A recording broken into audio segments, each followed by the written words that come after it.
Doit-on hériter des croyances de sa famille? La famille est le lieu de transmission par excellence. Il en existe de différentes formes. Pourtant, tous ces legs sont-ils bons à recevoir?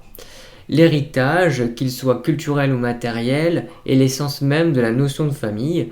Peut-on choisir délibérément de ne pas accepter un legs qui nous a été imposé? Doit-on hériter des souffrances du passé sans compromettre sa relation avec ceux dont nous partageons le sang? Cette question est difficile à répondre puisque nous ne contrôlons qu'une partie de ce que nous sommes, mais presque tout de ce que nous devenons.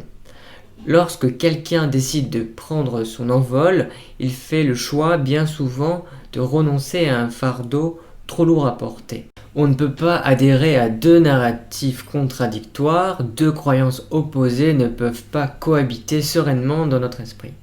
Il y a plusieurs manières de faire face aux aléas de la vie. On peut s'appuyer sur sa communauté d'origine afin de retrouver un support moral ou affectif. Ceci implique également de s'exposer aux jugements de valeur et aux croyances limitantes qu'elle cultive.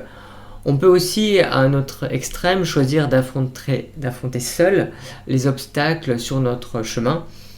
C'est un choix ardu puisqu'il implique la souffrance de la rencontre avec la solitude. La solitude n'est pas mauvaise en soi, elle est l'apprentissage de soi.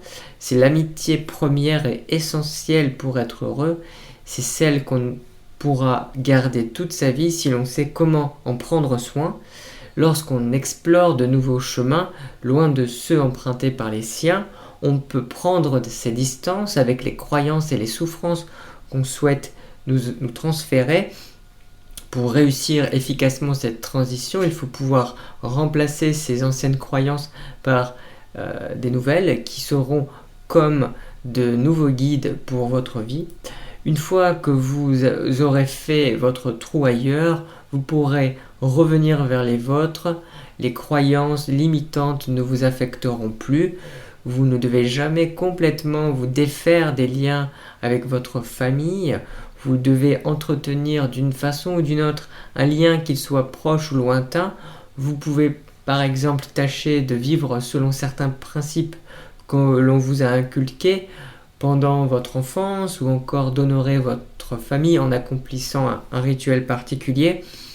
Votre famille et votre enfance font partie de ce que vous êtes. Si vous n'arrivez pas à les assimiler, du moins en partie, dans votre identité, vous allez en souffrir toute votre vie. Le plus dur parfois, c'est de donner du sens à ce que l'on a vécu. Nos expériences, aussi douloureuses soient-elles, peuvent être utilisées comme tremplin pour créer un meilleur soi, le plus dur étant de trouver l'angle d'interprétation de ces circonstances. Si vous avez des croyances limitantes auxquelles vous ne souhaitez pas adhérer, il ne tient qu'à vous de changer cela. L'éducation familiale est rarement bonne à 100%. Il faut pouvoir trier le bon grain de l'ivraie. Une manière efficace d'opérer ce changement est la distanciation. Si vous ne vous exposez plus aux influences de votre entourage, vous pourrez y voir plus clair et enfin choisir ce à quoi vous souhaitez adhérer et ce à quoi vous ne souhaitez plus croire. L'enfance peut être une période dorée, mais elle peut être également une période que l'on souhaite oublier. Sachez quelle personne vous souhaitez devenir. Trouvez d'autres héros ou modèles ailleurs s'ils ne se trouvent pas dans votre environnement familial. Soyez fidèle à vos propres convictions, honorez vos proches à votre façon, mais ne laissez pas un tribalisme reposant sur des valeurs néfastes gâcher votre existence.